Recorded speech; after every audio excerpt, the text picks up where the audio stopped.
Welcome into the Rockies Insider. I'm your Rockies Insider, Patrick Lyons, with plenty of news around the Colorado Rockies. First day, first full squad workout for the Rockies down at Salt River Fields in Scottsdale, Arizona. Kris Bryant speaks to the media. Tomoyuki Sugano has some thoughts on Shohei Ohtani, his teammate with Japan in the World Baseball Classic, but now his foe in the National League West. Plenty more to talk about, including the weird and wild situation going on with the MiLB Players Association. Kyle Freeland, the players representative for Colorado, has some thoughts on that. But the biggest news to come out of Rockies camp on Tuesday was Kris Bryant, his health status, his thoughts, the update, the actual situation of what's going on with his degenerative back issue, saying ultimately that he wakes up every day in pain. And unfortunately, minor physical activity is all he can really do before the progress ceases, before it starts to give him issue. Jogging can give him some serious problems, and his body feels awful, like electricity. He said, it just feels like, quote, I'm being electrocuted in my whole body. It's not ideal. It's pretty miserable. Maybe this is a part of old age, even though I'm not even old, end quote. He's 34 years old, and that is nothing any human being should have to deal with. And that is just really awful.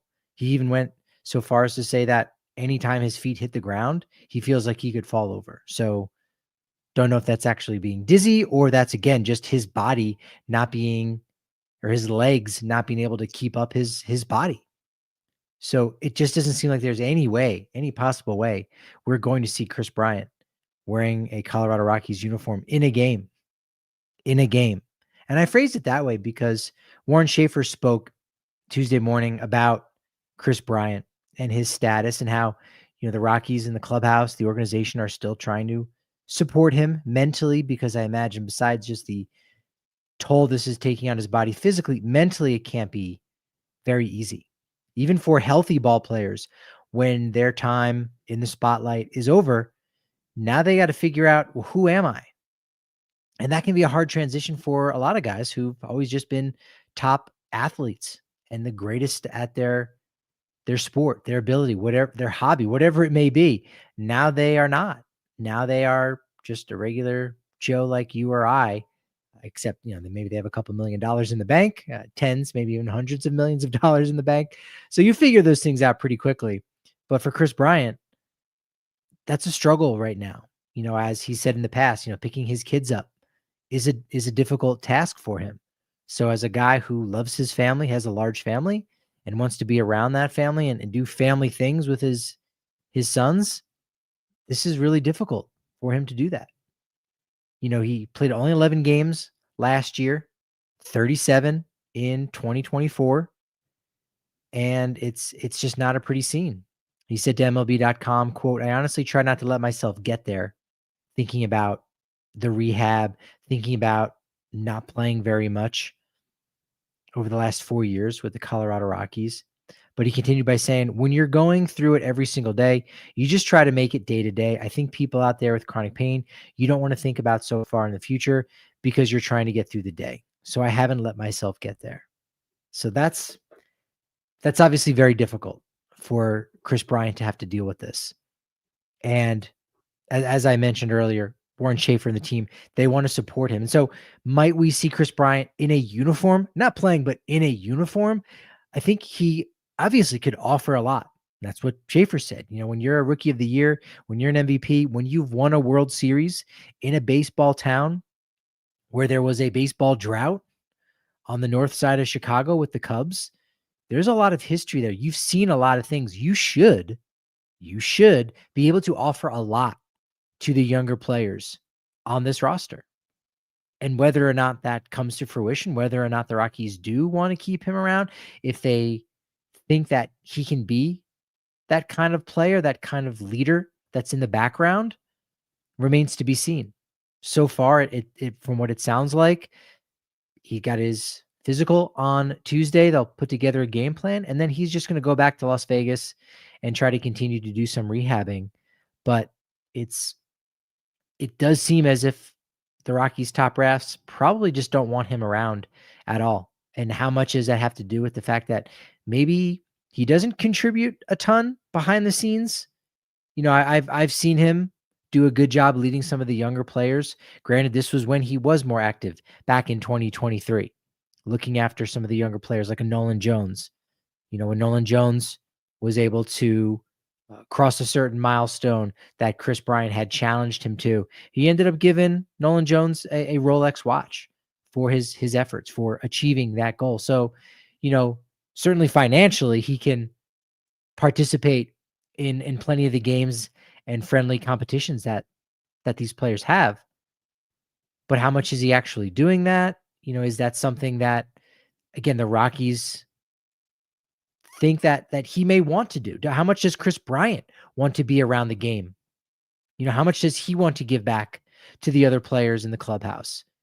How much does he want to give back to the organization? That still remains to be seen. It's hard to think that you can't really contribute on the field, but you can still contribute off the field. That has a lot of value. How much does Kris Bryant want to do that? How much does he just really want to spend time with his family in a much more safer place like that, where he doesn't have to be reminded of what he can and can't do? That being said, every day he recognizes there are things he can't do physically just with his family because of the impact this has had on his body.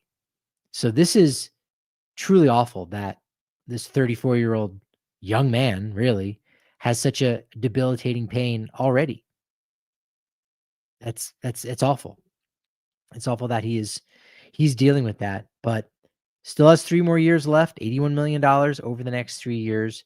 Just seems like even in a possibility to craft a scenario where the Rockies could pay down virtually the entirety of his contract, and then he can go play for his hometown Las Vegas A's in 2 years' time. That feels like an impossibility, especially with how he has described this injury to his back, this degenerative lumbar disc disease that he has. And it's not getting any better anytime soon. And so his career is over. Now, what does that mean for retirement? What does that mean for, giving money back to the Rockies? That's not happening. That shouldn't happen. That's not good for the Players Association. That's not good for the 1,200 players that play in the major leagues every single year. You don't want to set a precedence like that about giving money back for not performing or not being healthy. You just can't do that. It's unfortunate. So Kris Bryant and his health and the salary that he makes from the Colorado Rockies, the Rockies still have to pay that. They're going to get something back in insurance. Would they have more money if Kris Bryant wasn't on this roster and never signed that 7-year, $182 million contract that it really seemed like only Dick Monfort wanted? Yeah, the Rockies would be in a much better situation having not spent that money on a player who is not going to contribute in any way. But that's not the reality that we live in. It's just not. So is what it is. $81 million over the next 3 years, which the Rockies are still going to be working on their infrastructure, still building up players, whether he is on this roster or not, whether he is getting paid $81 million over the next 3 years or not, isn't really going to impact what Paul DePodesta, Josh Burns, Walker Monfort wants to do with this team. It really is not going to have a huge impact. The Rockies, for a very long period of time, and this is still true now, spend way more money on payroll than they do on anything going on behind the scenes. That's where the biggest investment is. And investment isn't even the right word, because just here's what we have to give to salary. Here's what most teams, here's the percentage, and this is how much we can feasibly spend. So be it. You save money. If Kris Bryant, if we wake up tomorrow morning and we live in a world in which Kris Bryant can give back $81 million, which he can't, but if he gives that back, the Rockies are not going to go and build some kind of facility in Venezuela to bring in the best international talents in. They're not going to build an academy over in Japan. They're not going to go hire away the best scouts over in the Pacific Rim to then bring over some great Japanese ball players. That's not where that $81 million is going to go. Some of it will go perhaps to some of those things, but it's not going to be what you think it is. So don't waste any more breath, any more energy on Kris Bryant, because it's just really unfortunate where he's at.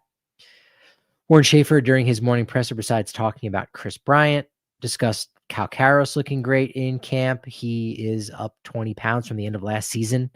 He looked like, a young man that had moved through the minors fairly quickly. I think he deserved that opportunity to come up. It's just really unfortunate that he no longer has rookie eligibility now for 2026 and beyond. But Kyle Karros looking a lot better. One of the other videos that I got to see from the Rockies communication staff was Doug Bernier, who is outfield and base running coach working with the AAA type of guys, the Zach Veens, Drew Avens, Cole Carrick, Sterling Thompson. And I'll tell you what, Cole Carrick was rather impressive from what I saw. Really impressive with his knowledge on stealing bases, not getting picked off, getting proper leads. If you didn't know any better, you would have thought he was the most veteran player in that group, like a player coach. Like, that's what Cole Carrick sounded like. So that was pretty impressive. And look, for stealing 53 bases in 2024 and 46 bases at Double-A last year, there's certainly something to suggest that Cole Carrick does know how to steal a base or two. Patrick Saunders talking with Tomoyuki Sugano about their friendly rivalry. Sugano, for the many years, 12 years over in NPB for Tomoyuki Sugano with the Yomiuri Giants. Now, not all of that was at the same time as Shohei Ohtani. Now, they were both first-round picks in 2012, but Ohtani, 2017, was his final year before he went to the Los Angeles Angels. And so they only ever faced each other one time back in 2015. And Ohtani was 2 for 3 with a double. Last year, Sugano's first in Major League Baseball, Dodgers-Orioles only clashed one time, as it is part of interleague play. And Shohei Ohtani had 2 at-bats, and he had 2 home runs against Tomoyuki Sugano. So I imagine that now, with the Dodgers and Rockies playing 4 times a year, and Sugano and Ohtani potentially facing off 4 times a year, this will be a really fun rivalry to keep an eye on. And maybe, during the World Baseball Classic, looking into that dugout or watching those clips of guys practicing on the backfields and saying, hey, do they have a friendly rivalry? Is it just a rivalry? It's a little bit different because we've seen Ohtani and Yamamoto goofing around in previous World Baseball Classics. Then again, they weren't teammates back in 2023. I mean, maybe Ohtani knew that was where Yamamoto was going to end up, but a little different situation here. Herman Marquez, as I mentioned the other day, signs a 1-year deal with the San Diego Padres. We now know some of the details of his contract, thanks to Kevin Acee. $1 million for this season, so just a little bit more than the league minimum for the all-time strikeout leader in Colorado Rockies franchise history.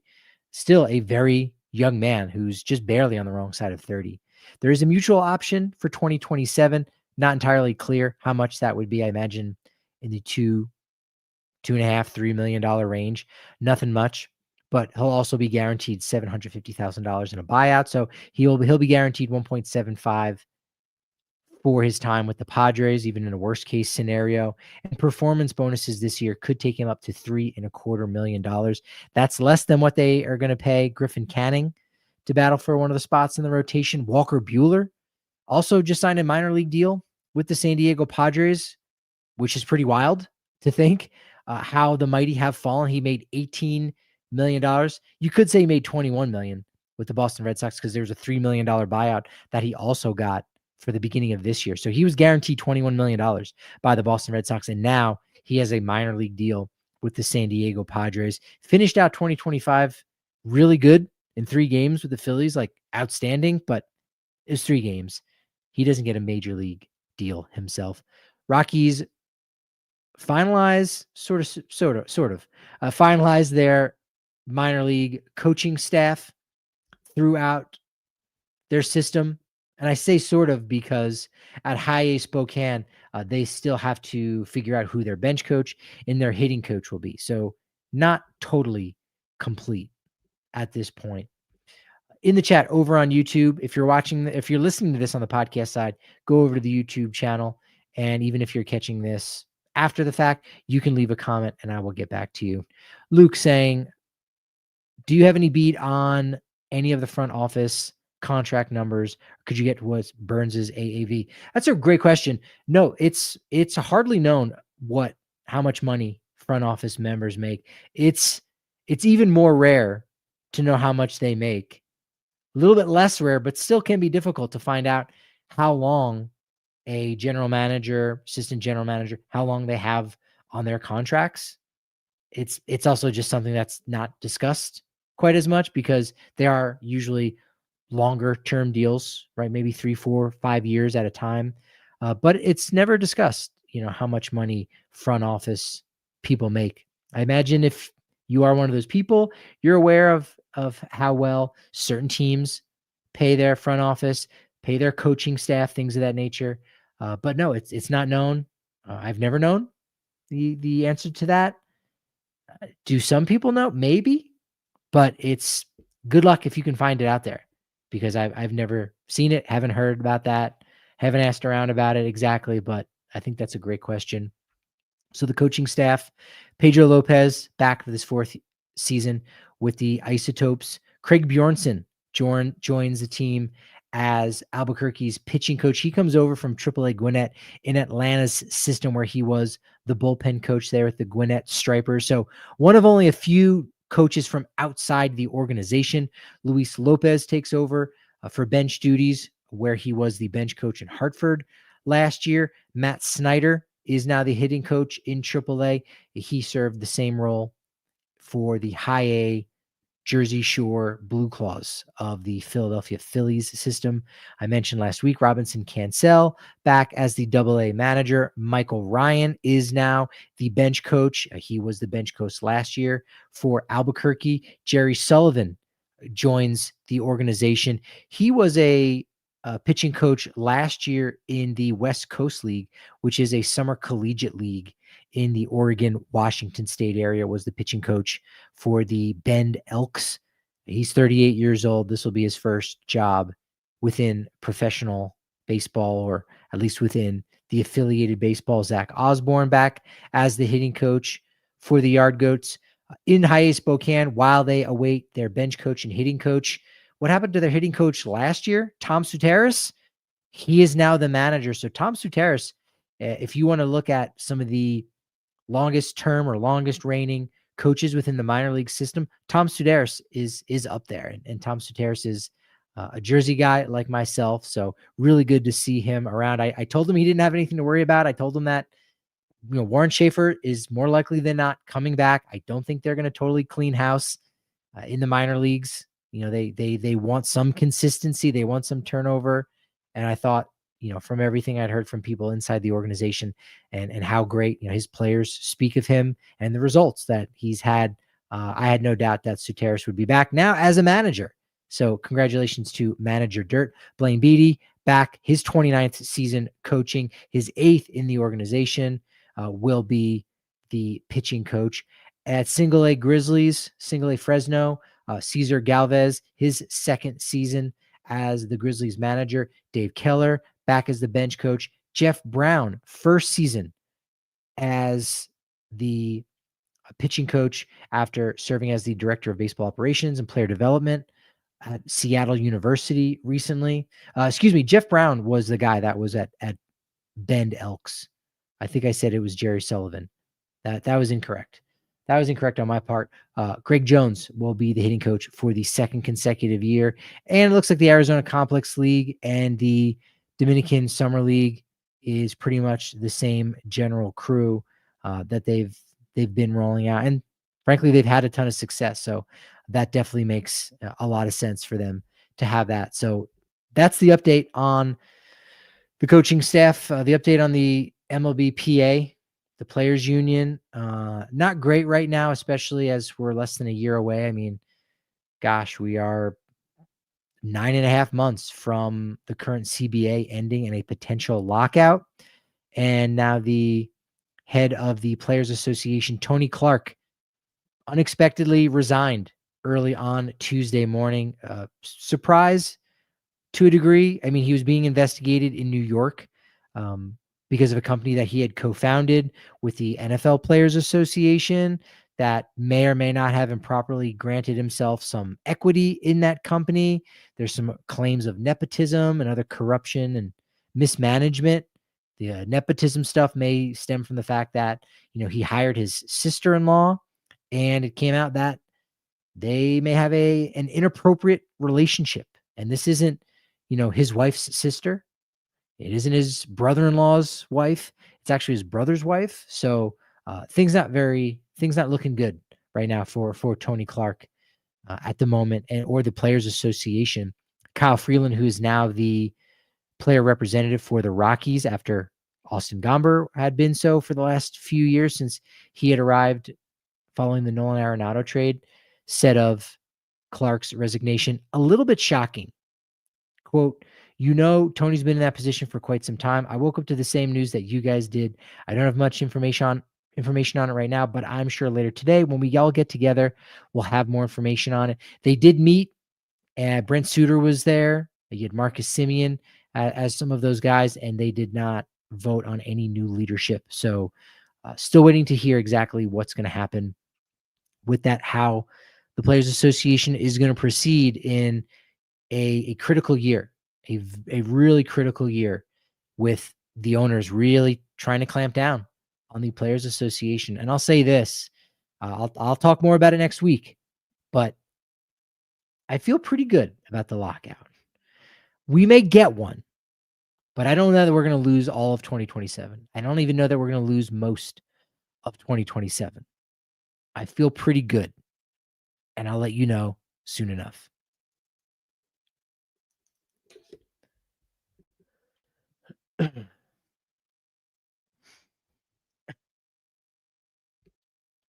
While the Innocent asks, which affiliate would you think is furthest away from Denver? Also closest other than Albuquerque. So just in general, well, their furthest affiliate that they actually have is AA Hartford. And that's something that, I've talked about in the past. And it was something that I've got in my off-season notes, which is it the off-season still? I don't know. But I'll still talk about it. Could Colorado possibly change some of their affiliates? Because when they had somewhat of a minor league shuffle after 2020, and the teams were settling in for 10 years with their affiliates, I really thought the Wichita Wind Surge, that going to the Texas League for AA would have made a lot of sense. I think you could have stolen all that way a lot of Royals fans that lived in Kansas. Now, how many baseball fans, how many sports fans, how many people live in Kansas that you're going to do that, right? But you could have certainly called up guys a lot more frequently from AA Wichita to the majors. It's not going to happen a lot, but that's something that could go down if you have a AA affiliate in Wichita. And then you just can't get any closer than Albuquerque. I mean, Wichita is almost the exact same distance from, or drive time, as Albuquerque is from Denver. Amarillo is also like in that 6.5 hour range. So maybe you go Amarillo Sod Poodles, but they're just, money making machines. So I think they are one of the top like minor league affiliates to have. It's going to make you some money. So that's going to be a hard one to pry away from where they're at. Yeah, I think I understand your question, Wild. I think I do. Hartford, it's just a weird one how that ended up working out. And it seems like they're never going to leave there, just like leaving Albuquerque seems like that would never happen. But it could if Colorado Springs comes back onto the map as a AAA affiliate, maybe even a AA. There's just nothing else further in the northwestern part of the Texas League. So I don't think Colorado Springs could ever get a team for AA Texas League. It would have to be AAA, and there's still a lot of issues that they need to work out. I've mentioned this. I've been talking about this for almost a decade now. When we do get expansion, we don't just get 2 new teams in the majors. We get how many fingers? 8. We get 8 new minor league teams as well. So that's 2 AAA, 2 AA. that could come with some shuffling. And perhaps Wichita is the Rockies AA affiliate. Perhaps a new team in Colorado Springs with a new stadium is now the AAA affiliate for the Rockies. Never say never. Wichita, also known as the Denver Bears. Yes. So no one really cares about like the, I don't want to say etymology, but the trajectory of minor league teams. I do, and you might as well, Wild. But like Major League Baseball, sure, you're following all that. Like the Milwaukee Brewers. Oh, actually, they were originally the Seattle Pilots for one season in 1969, and the Las Vegas A's. Well, they were in Oakland, and then before that they were in Kansas City. Before that, they were in Philadelphia. The timeline for the Denver Bears is actually, I don't know where they came from before they were in Denver. They might have originated from Denver. But Denver Bears to the Denver Zephyrs, still in Denver. They go down to New Orleans, then they become the New Orleans Baby Cakes, and then with some shuffling, New Orleans becomes Wichita, and then they go from being AAA to AA. That's where it goes. And then with the Colorado Springs Sky Sox, I was just thinking about this the other day. They were originally the Sacramento Solons. Then they went out to Hawaii and became the Hawaii Islanders. And then came to the Colorado Springs where they're the Sky Sox. And then it just got crazy with the Rocky Mountain vibes and going all over. I think the Sky Sox technically became the San Antonio Missions, who already existed. But they were a AA affiliate, and then they became a AAA one at that point. It doesn't really line up exactly, but you know your history, Wild. Good stuff there. The Rockies Insider with your Rockies Insider, Patrick Lyons, talking about the opening day roster. I want to get your thoughts on that. If you're watching live on YouTube, let me know what you think. Or you can go ahead and comment in my DMs, reach out, social media, you name it. You can also do the same over on the YouTube channel, the Rockies Insider channel on YouTube. You can leave a comment. I will see that. Predicting the 2026 opening day roster. We've got a long way to go, and that's why I think this is such a fun activity with over a month to go, almost 6 weeks before opening day. So a lot can change, and that's where it gets really fun. It doesn't get fun if someone gets hurt, and that's why there's a change. But this is why it gets fun. And Friday, yes, we're talking game 1 of the Cactus League slate. Arizona versus Colorado, Diamondbacks versus Rockies, as always, at Salt River Fields since 2011, I believe, was that first year that they started playing against one another, as they share the facility, and that's been the tradition that they play one another the first game of the season. I think they typically play each other the first 2 games the last couple years, beginning of the spring training season, that is. And next week I'll talk a little bit more about some of the camp battles that you should keep an eye out for. We know about the 5th starter spot, maybe even the 4th starter, if you will, right? You've got the second base, third base situation. Is it Kyle Karros at third? Is it Ryan Ritter or Adiel Amador at second? But then where does Willie Castro fit into that scenario, right? There's a lot. The Tyler Freeman, is he going to be in the mix for second base, or is he going to be more in right field? Is he going to be more of a bench piece? Could the Rockies go with 3 catchers, with Hunter Goodman really being that true DH? And you've got Braxton Fulford, and then maybe Kyle McCann, and maybe Brett Sullivan, as both of those guys are signed to minor league deals. So a lot to talk about, even though I just did, but a lot more to talk about those spring battles. And you know who's not going to be at first base? And you may have already heard about this, but Dom Smith. He was one of those names that was floated out there as a possible player that the Rockies could have brought in to play first base. He's shown flashes at times. He only gets a minor league deal with Atlanta. And so you begin to understand that the Rockies have sat back. I think they're going to continue to sit back until something happens. And if they have to go with their guys, I don't want to say homegrown because most of them aren't, but if they have to go with the guys that are currently on their 40-man roster, I think they're going to be fine with that for the time being, as they wait for Charlie Condon, or as they wait for an even shorter period of time for TJ Rumfield. He could be that guy over at first base, but not ideal to platoon at first base. But if any team is going to have a left-right split over at first base, it's going to be the guy that helped craft Moneyball, and that's President Baseball Operations Paul DePodesta. So you very well could see Troy Johnston, Blaine Crim, and Edward Julian all splitting time in various forms over at first base. But a catcher, it's pretty simple.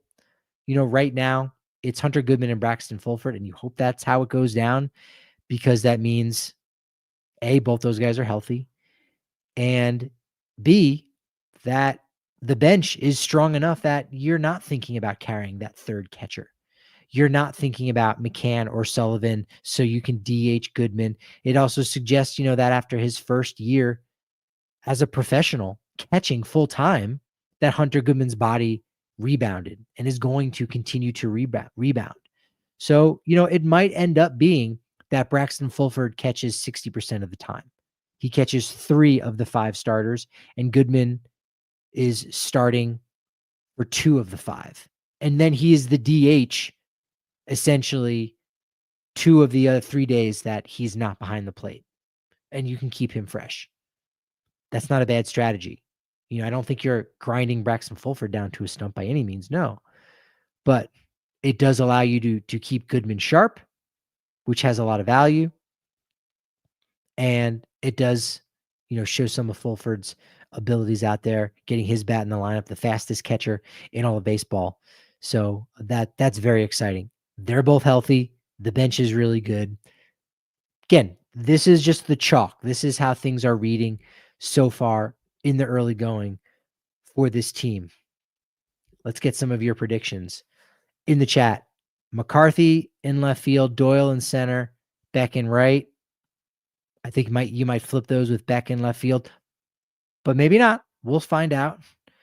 You like Freeman at third base, Tovar at short, Willie Castro at second base, Troy Johnston at first, Goodman catching, Mickey Moniak, the DH in the bench, Crim, Julian, Fulford, Ritter. I mean, that's pretty much the chalk. I don't know that Freeman's got the arm for third base, so you can go ahead and flip him and Willie Castro. Is Ryan Ritter going to be the third baseman some days? And then you're going to have Willie Castro over at second base. Could be. Crim is part of that first base platoon. I think that makes sense. Also seeing Mickey Moniak DH only in 2026. I don't think so, because you want to keep Hunter Goodman, his bat, in the lineup when he's not behind the plate. You want to refresh those legs just a little bit, those kneecaps just a little bit, but not lose his bat entirely. You can't afford to lose his bat. The depth of the Rockies has gotten a lot better, but it's about the middle of the lineup, the top of the order, the best bats being in the lineup as much as possible. And you have to have Goodman in the lineup. For that to happen, you got to have him as DH a lot. So when Goodman's behind the plate, Mickey Moniak will be your DH. But when he's not behind the plate and he is your DH, I mean, it's going to be Mickey Moniak. I think I said earlier this offseason that I predicted Hunter Goodman will have the most starts at DH this season. And that might only end up being 50 games, because it's going to be used as a sort of day off, a pseudo day off for everybody else, that you want to keep Brenton Doyle's bat in the lineup, Tovar's bat in the lineup, maybe if Willie Castro or Ryan Ritter's going out to short, although Tovar doesn't want to come out and just hit. He'd rather field and you DH for him.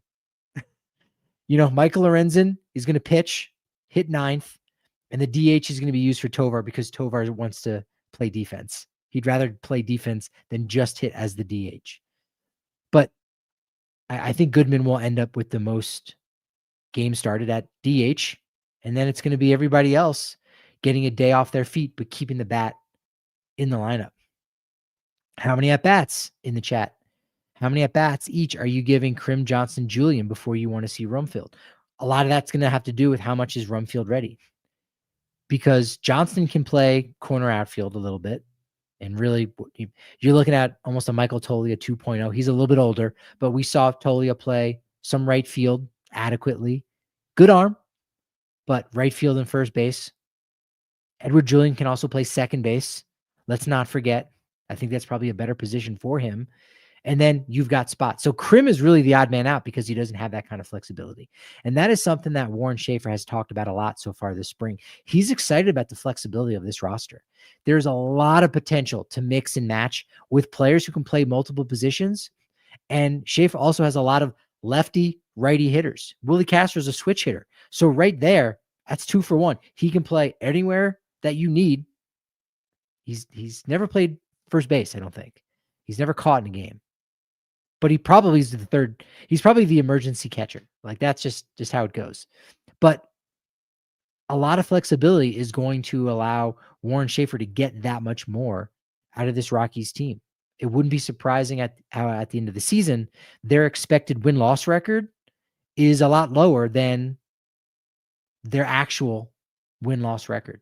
Like the Rockies are going to win probably 5 more games than you would expect looking at their runs allowed and their runs scored because of the placement of all these flexible players. And the sum of the parts are going to be worth more than the actual individual players. So being able to mix and match provides a lot of flexibility and a much greater potential to win ball games, especially late, especially when Warren Schaeffer continues to say, and I think this is true for better or worse, but the bullpen is the strongest part of this team right now. That's how he feels. And I think I would agree.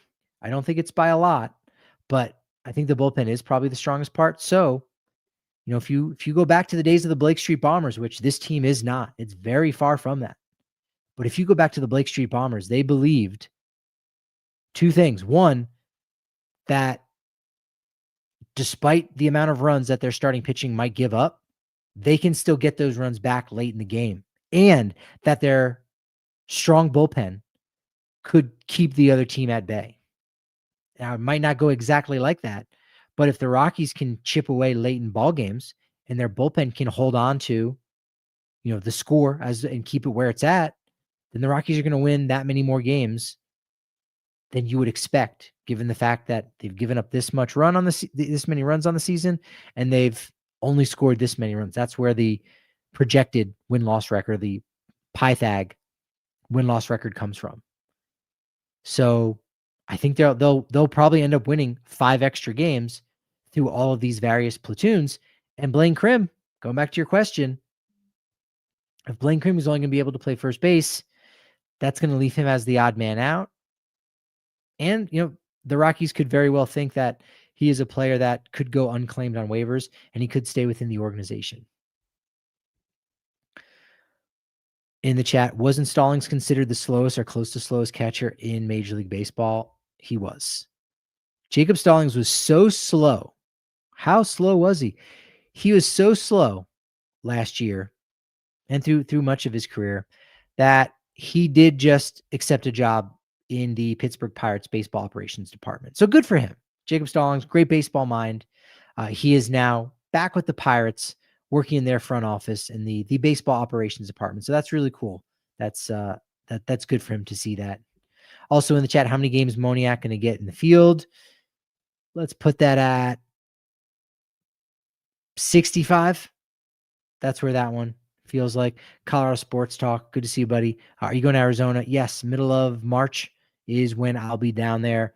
Going to wait for some of these camp battles to play out just a little bit to see where the Rockies are at and get a much better grip on whether or not they can only lose 99 games or less, because there's a chance of that. And we're going to talk a lot about that at the beginning of the season or in spring training.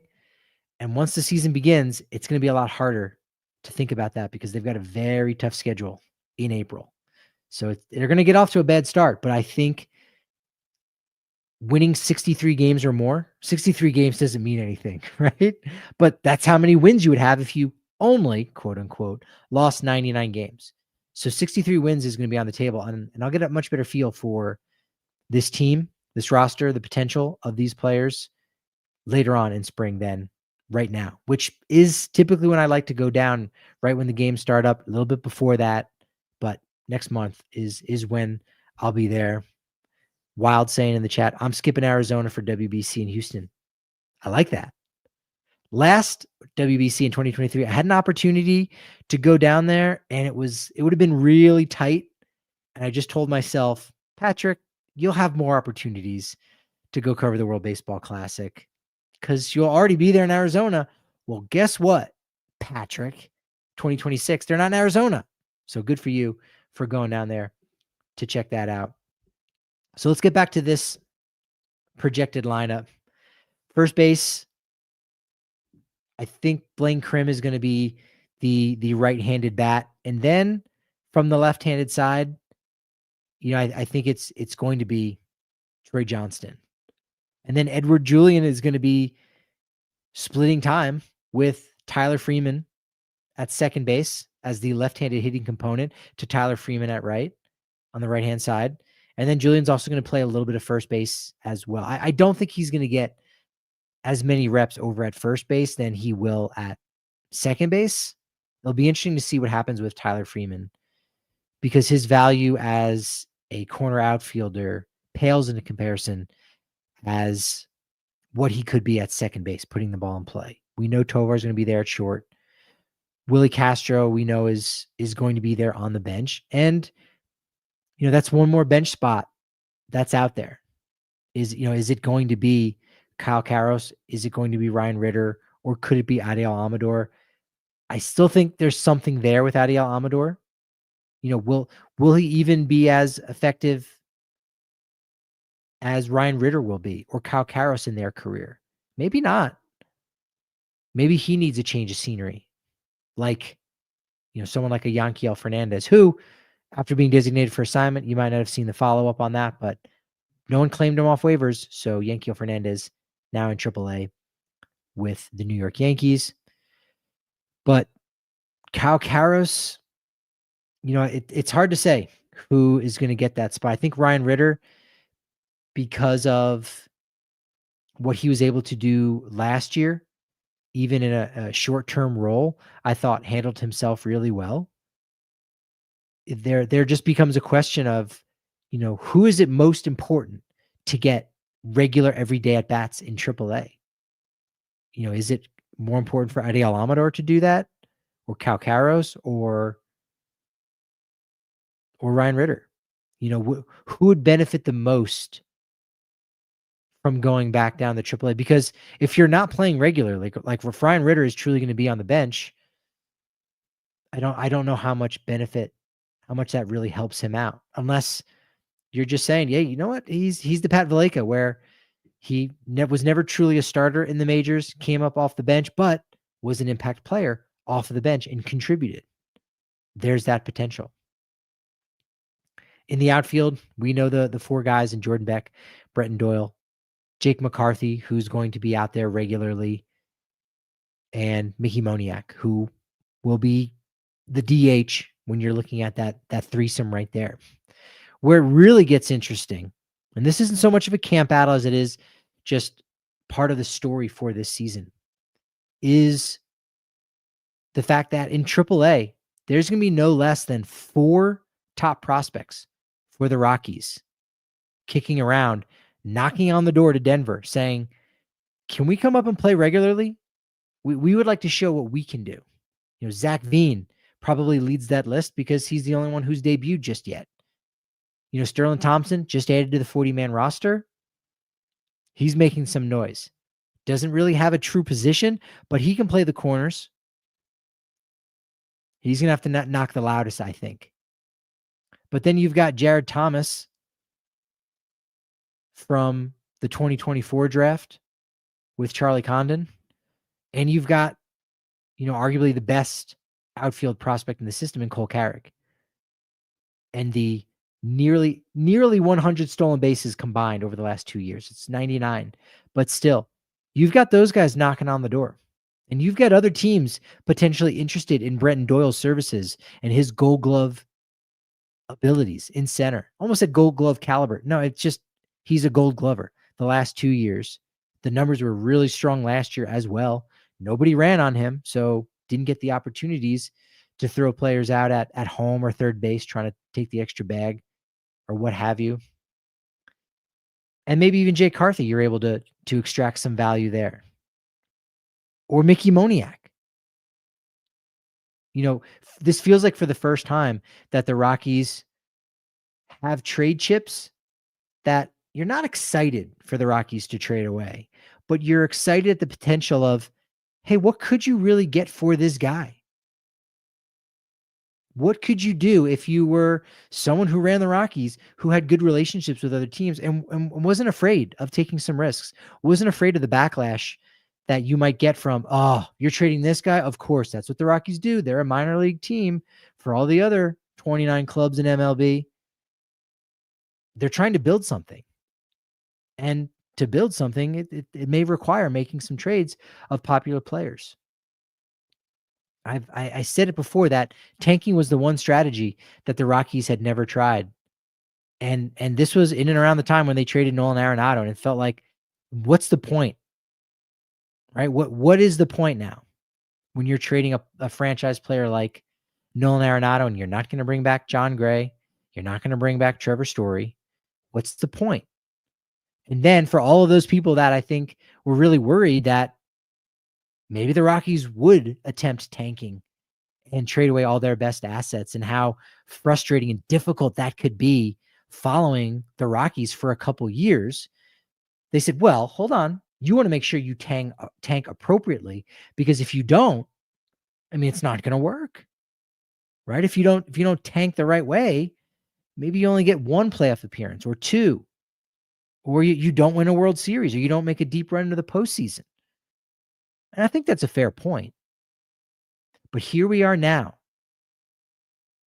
4 full seasons. No, 5 full seasons after the Nolan Arenado trade.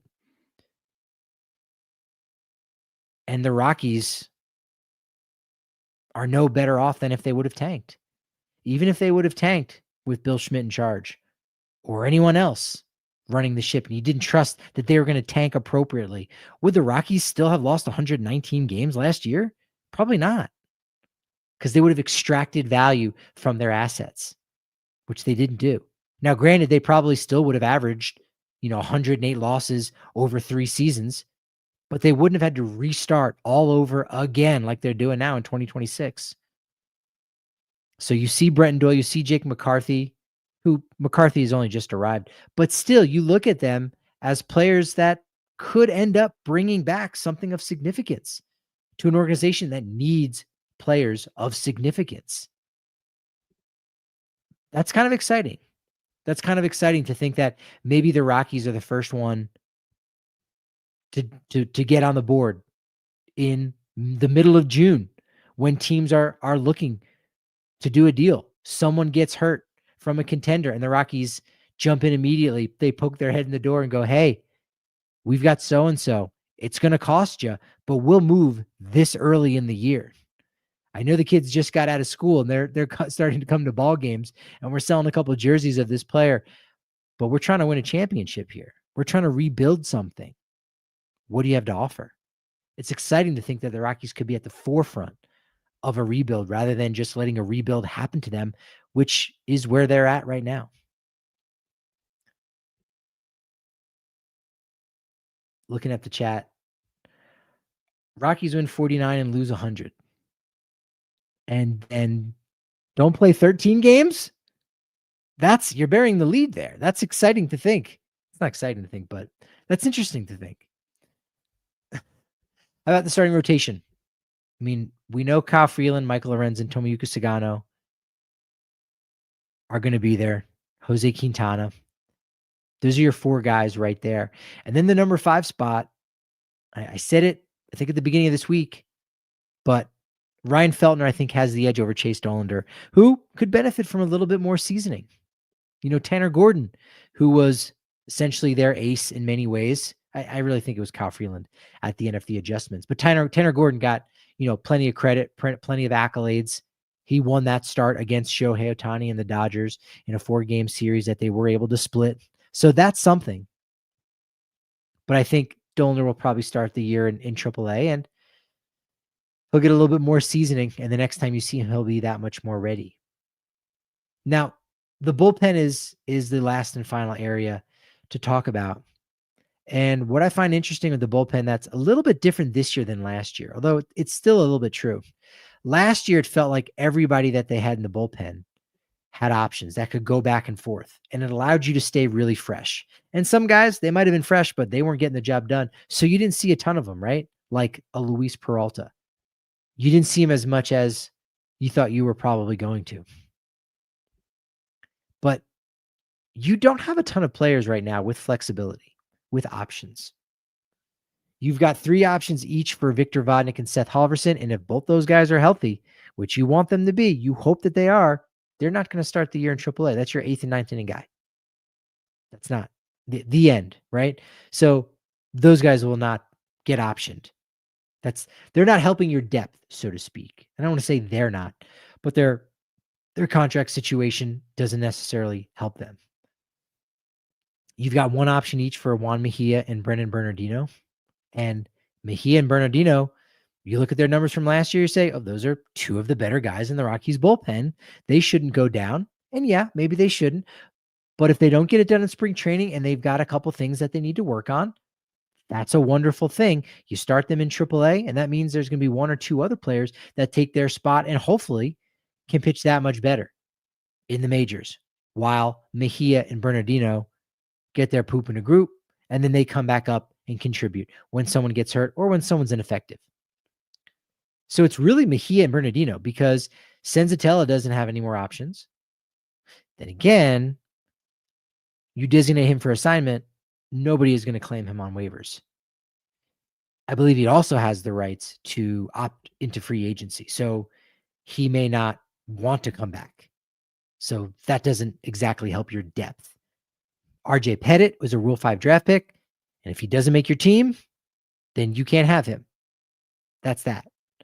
You don't have the option of keeping that many extra relievers. If he's on the IL versus 60-day IL, doesn't necessarily matter, but you could get creative just a little bit. Keegan Thompson, who you currently might pencil in for a spot in the bullpen, doesn't have any options. So there just aren't a ton of options. Doesn't mean they can't find that way with IL spots, somebody starting on the IL, and you find a way for Jaden Hill to make a spot, which I think the team likes him a lot. So I would tend to think that perhaps, Jaden Hill gets a spot on the roster over Keegan Thompson.